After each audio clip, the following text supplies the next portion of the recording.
Presents moms kitchen కి స్వాగతం. నమస్తే రమగారు. నమస్తే జయ. రమగారు, ఉగాది ఫెస్టివల్, ఈ పండుగలో మనం ముందుగా పచ్చడి చేసేసుకున్నాము. మరి ఈరోజు ఎలాంటి ఐటమ్స్ చేసుకుంటాం సాధారణంగా ఇంట్లో ఉగాదికి మనం నైవేద్యాలు పెడతారు కదా, గారెలు, బూర్లు, పులిహోర, దత్తోజనం, దాంతోపాటు ఇంకోటి ఏదైనా బొబ్బట్లు లాంటివి ఏదైనా చేసుకుంటాం. అయితే ఇవాళ మనం బొబ్బట్లు చేద్దాం. తప్పకుండా అండి. ఈజీగా సింపుల్గా, అంటే ఈజీ సింపుల్ కాదు, కొంచెం ప్రాసెసే కానీ, కాస్త ప్రాసెసే కానీ చేసేకి చాలా బాగుంటుంది. తప్పకుండా రమగారు. ఓకే, ఏం చేద్దామంటే వీటికి కొంచెం ప్రాసెస్ పెద్దది, కొంచెం ప్రిపరేషన్ ఎక్కువ. శనగపప్పు, 1 కప్పు శనగపప్పు అనుకోండి, దాన్ని ముందే కడిగి నానబెట్టుకోవాలి. కనీసం 1 గంట నానాలి. శనగపప్పు కడిగి పక్కన పెట్టడం, మైదా పిండి కలుపుకోవటం. పై పూతకి బొబ్బట్లు అంటే లోపల ఒక పూర్ణం పెడతాం, పైన పూత పెడతాం కదా, ఆ పూత పెట్టే మైదాన్ని మనం నానబెట్టుకోవాలి. ముందే కలిపేసి పక్కన పెట్టుకుందాం. ఇవి రెండు పక్కన పెట్టాక అప్పుడు తర్వాత పని. తప్పకుండా స్టార్ట్ చేసేద్దామా? ఓకే, శనగపప్పు నీటిలో వేసేద్దాం, మైదా పిండి అది కలిపేద్దాం. బొబ్బట్లకి అంటే నేతి బొబ్బట్లు కూడా చేసుకోవచ్చు. నేతి బొబ్బట్లు అంటే ఏముంది, నెయ్యి ఎక్కువ వాడుకోవచ్చు అంతే. మామూలు బొబ్బట్లు ధారాళంగా మీ భాషలో అదే. 1 కప్పు శనగపిండి అయితే కనుక 1 ఫుల్ కప్పు కొంచెం నిండుగా మైదా తీసుకోవటం. 1 పావు కప్పు కంటే కొంచెం తక్కువ 2 స్పూన్లు బొంబాయి రవ్వ వేస్తే ఏమవుతుంది, కొంచెం క్రంచీగా వస్తాయి, బాగుంటుంది. మరీ మైదా ఎక్కువ అతిగా సాగుతుంది కదా, కొంచెం బొంబాయి రవ్వ ఏం చేస్తుంటే దాన్ని కొంచెం కంట్రోల్ చేస్తుంది అనమాట. 1 చిటికెడు ఉప్పు అక్కడ పెట్టాను చూడు,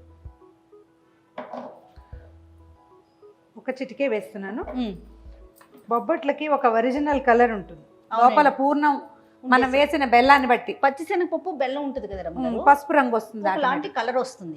దీంట్లో ఇంకా మనం కలరింగ్ ఏజెంట్స్ ఏం వేయద్దు, అప్పుడు బొబ్బట్ల తాలూకు ఒరిజినల్ కలర్ కనపడుతుంది. కాదండి, ఇంట్లో చేసుకునే అట్లకు కూడా మనం కలర్లు వేసుకొని కదా, కొంచెం హెల్దీ ఏదన్నా కొంచెం ఫాలో అయితే బాగుంటుంది. ఆయిల్ దీంట్లో ఏంటంటే ధారాళంగా నూనె పడుతుంది ఇందులో. అవునవును, నూనె ఎక్కువే వేసుకుని మనం నానబెట్టాలి, లేకపోతే ఇది మనకి సరిగ్గా సాగదనమాట. తర్వాత కూడా కొంచెం నూనె ఎక్కువే వేయాలి. ఒక్కసారి నూనె వేసి దీన్ని ఏం చేద్దామంటే, మీరు ఒకవేళ నేతి బొబ్బట్లే చేయదలుచుకుంటే నూనె ప్లేస్లో నెయ్యి వేసి కలపమంటారా? నెయ్యి వేసి కలుపుకుంటే బాగుంటుంది. ఓకే రమగారు, బొబ్బట్లు ఒక 1 వీక్ దాకా ఉంటాయి కదా? అంటే మనం చేసే విధానాన్ని బట్టి, పాకం పట్టిన పప్పు పూర్ణం అయితే ఉంటుంది. మంచి పాకం రానిచ్చి గట్టిగా చేసామనుకో, ఒక 5 days ఫ్రెష్గానే ఉంటాయి. కొంచెం దీనికి పిండి కలుపుకోవటమే కొంచెం పని కదండి? కాదు, పిండి కంటే దీని తర్వాత చేసే ప్రోగ్రామ్ అది పాకం సరైంది రావాలి. తర్వాత వీటిని ఒత్తటము, కాల్చుకోవటము, దేనికి దానికి ఏదైనా 1-2 సార్లు చేస్తే వచ్చేస్తుంది. ఈజీ మెథడ్ ఏంటంటే, మనం 1 కప్పుతో చేసామనుకో, చిన్న గ్లాస్ తోటి ఒక 10 వస్తాయి. మనం పెట్టిన కొలతకి 10 చిన్న సైజు, ఇంత పూర్ణ అంటే అంతంత వస్తాయి. మన అప్పడాల సైజు వచ్చేస్తాయి. అవునవును, 1-2-3 సార్లు చేస్తే మనకు బాగా చేయి తిరిగింది అనుకో, అప్పుడు చేసుకోవచ్చు ఎక్కువ. మేమైతే లోపల ఈ పిండి ఇది ఉంది కదా రమగారు, దీని ముందుగానే పెట్టేసుకొని ఉంచుకుంటాం రమగారు. పూర్ణం ఉంచుకుంటాము, ఎప్పుడు కావాలంటే అప్పుడు చేసుకోవటమే. అలాగే చేయొచ్చు. ఓకే, మనం ఇది మైదా పిండి, గోధుమ పిండి కలిపి కూడా చేసుకోవచ్చు జయ. అయితే గోధుమ పిండి వాటితో ఒక చిన్న ట్రబుల్ ఏంటంటే, అవి విరుగుతాయి. దీంట్లాగా మెత్తగా ఉండవు, కొంచెం గోధుమ డ్రైగా అవుతుంది కదా. అవునవును, పుల్కాలు అవి ఎట్లా మనం పక్కకి వంచంగానే విరుగుతాయి కదా, అట్లా విరుగుతుంది. కొంచెం తగ్గించుకుని, అంటే గోధుమ పిండి సగం, మైదా పిండి సగం కలుపుకోవచ్చు. వాటిని మనం కర్రతో ఒత్తేస్తాం, ఇది చేత్తో ఒత్తాం కదా, కర్ర బొబ్బట్లు అంటారు. వాటిని కావాలంటే అలా కూడా చేసుకోవచ్చు. ఇది ఏంటంటే పాత ట్రెడిషనల్ వే. ఇది మనము రెగ్యులర్ గా తింటాము, ఇంట్లో పిల్లలకి ఇష్టం, 2 రోజులకు ఒకసారి తినాలి అనుకునేటప్పుడు గోధుమ పిండిని ప్రిఫర్ చేస్తే మంచిది కదా. లేని పక్షంలో ఏదో పండగ రోజు, పబ్బం రోజు ఇలా చేసుకుంటాం అనుకున్నప్పుడు, కొంచెం అందంగా ఉంటుంది, నీట్గా అనుకున్నప్పుడు మైదా పిండి. ఇదిగో ఇది నానిపోతుంది, ఇలా చెయ్యొచ్చు.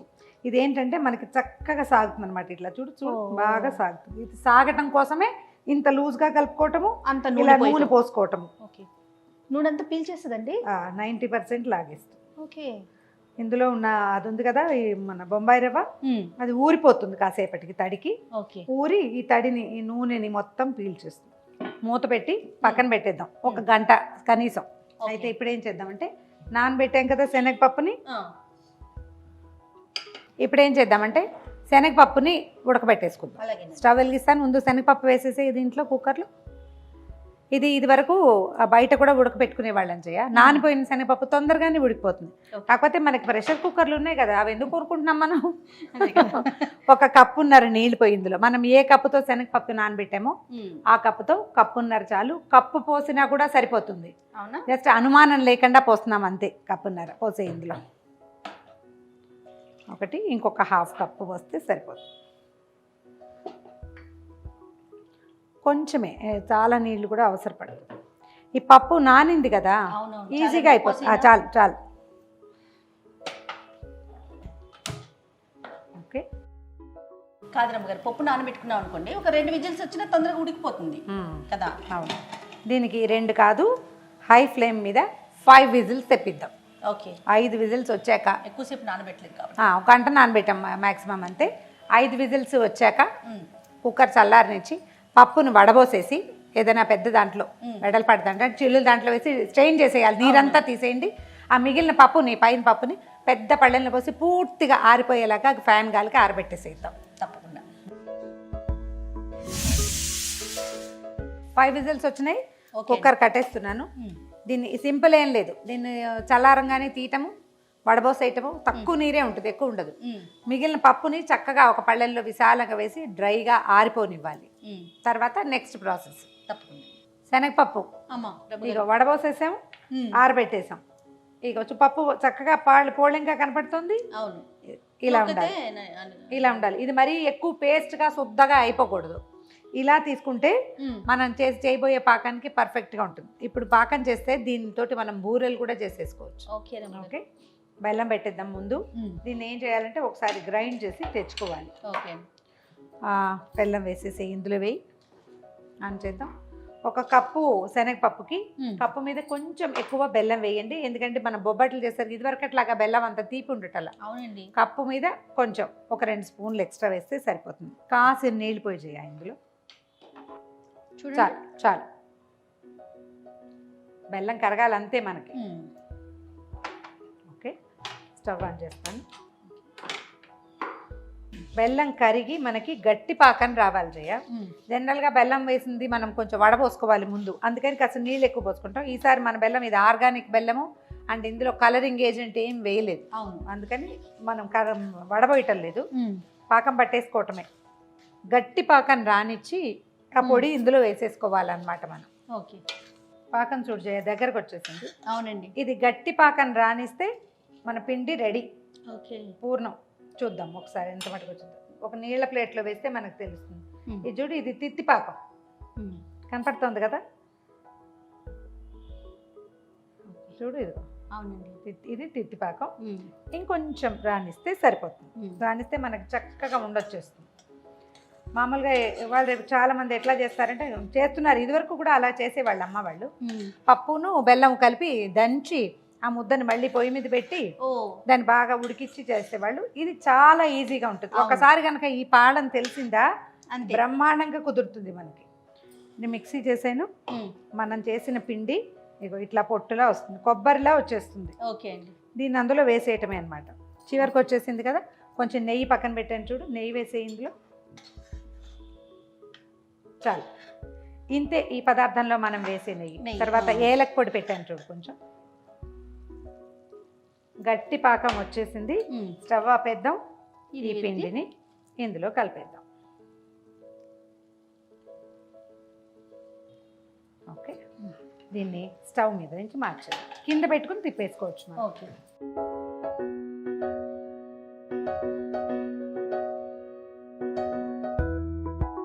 కలిపేస్తే 5 నిమిషాల్లో ఇది చల్లారిపోతుంది.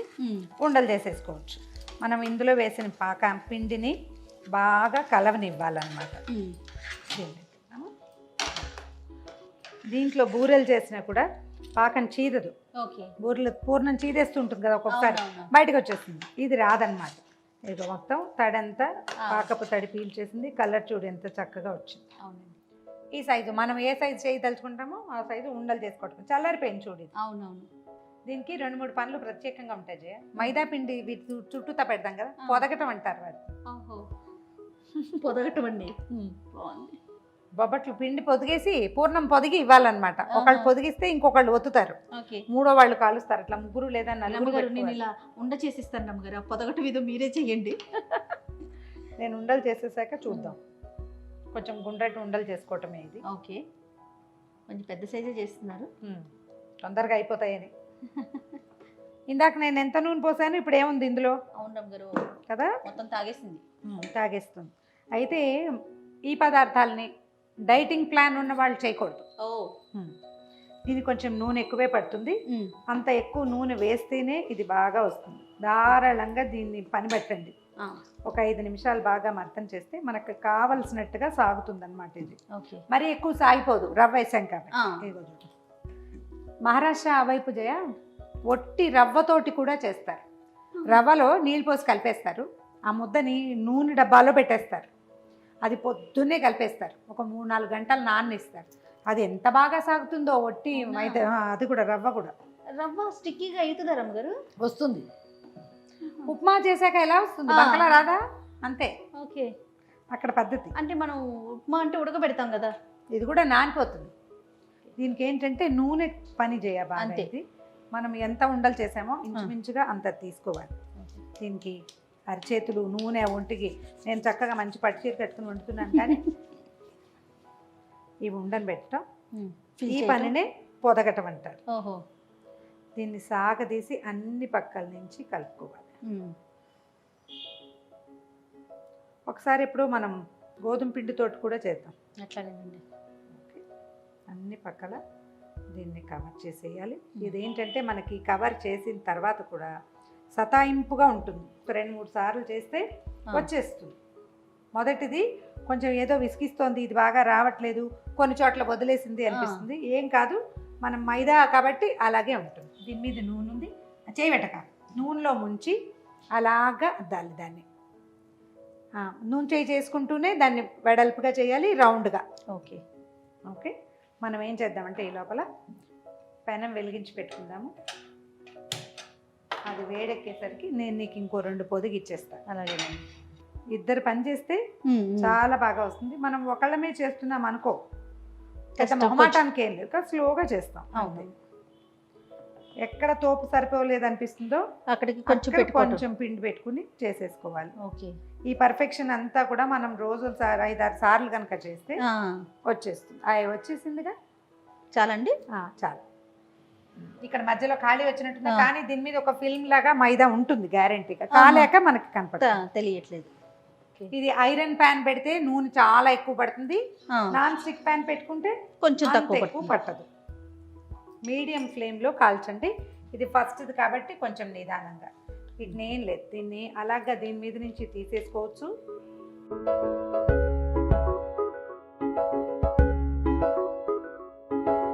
ప్లాస్టిక్ పేపర్ మీద కాకపోతే అరిటాకులు అందుబాటులో ఉంటాయి. అవునండి, అరిటాకుల మీద కూడా చేసుకోవచ్చు. ఊళ్ళో మా ఇంటి దగ్గర అయితే మేము అరిటాకుల మీద చేయటమే తెలుసు నాకు. ఈ ఆయిల్ ప్యాకెట్లు రావడం మొదలు పెట్టాక మన జీవితంలోకి ప్లాస్టిక్ విస్తారంగా ప్రవేశించాక అప్పుడు ఈ ఐడియా వచ్చిందనమాట. అవును, కొంచెం కాలునిచ్చాకే దీన్ని టర్న్ చేసుకోవాలి, లేకపోతే చిరిగిపోతుంది.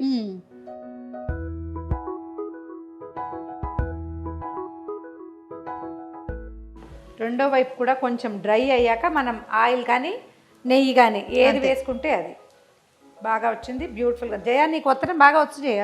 ఓ, very good, very good. Thank you రమ్మగారు. మనం నూనె వేసి కాల్చిన వడ్డిచ్చేటప్పుడు కొద్దిగా నెయ్యితోటి పక్కనే నెయ్యి పెట్టి ఒక డ్రాప్ నెయ్యి వేసుకుంటారు. నూనె వద్దు అని భావిస్తే హ్యాపీగా నెయ్యితో చేసుకోండి. నా ఓటు ఎప్పుడు నెయ్యికే. 2 వైపులా తిప్పుతూ నిదానంగా కాల్చేయండి. ఈ వైపున ఇంకా కొంచెం డ్రైగా ఉంది. ఏం చేద్దామంటే లో ఫ్లేమ్లో పెట్టారా అమ్మగారు? లో ఫ్లేమ్లోనే ఉంది, అంటే మీడియంలోనే ఉంచుకోవాలి. లేకపోతే ఏమవుతుందంటే ఈ అంచులు మాడిపోతాయి, తొందరగా నల్లబడిపోతుంది. మనం పెట్టిన మైదా అంటే రవ్వ కుక్ అయ్యి కొంచెం క్రిస్ప్గా అవుతాయి.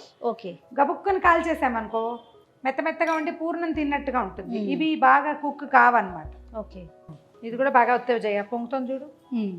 లాస్ట్కి వచ్చేసరికి ప్రాక్టీస్ వచ్చిందండి. 2-3 అయ్యేసరికి మనకు వచ్చేస్తుంది. ఏవైనా అంతే. అవును, తీసేద్దాం. అయిపోయింది. ఓకే, ఇదిగో ఫ్రెష్ బొబ్బట్లు. థ్యాంక్ యూ రమ్మగారు. వేడివేడివి మనం చేసిన పూర్ణం వల్ల 1 వీక్ వరకు ఇవి నిలవ ఉంటాయి. పూర్ణం ఉంచుకోవచ్చు, కాకపోతే ఇవి వారం ఎక్కడ ఉంటాయి, 2 రోజుల్లో తినేస్తాం. నా మెథడ్ ఏంటంటే నేను చేసిన బొబ్బట్లు ఉంచుకొని చేయాలి. ఈ పూటకు బొబ్బట్లు చేస్తే పూర్ణం అట్టి పెట్టుకుని ఫ్రెష్గా చేస్తే మనం ఆ కాలిన ఫ్రెష్ వాసన చాలా బాగుంటుంది. నేను కూడా అలా నిలవ ఉంచుకుంటాము. నెక్స్ట్ ఎప్పుడు కావాలనుకుంటే అప్పుడు చేసేసుకోవటం. మరోసారి సుమన్ టీవీ ప్రేక్షకులందరికీ శుభకృనామ సంవత్సరం ఉగాది శుభాకాంక్షలు. మీకు కూడా రమ్మ గారు. Thank you.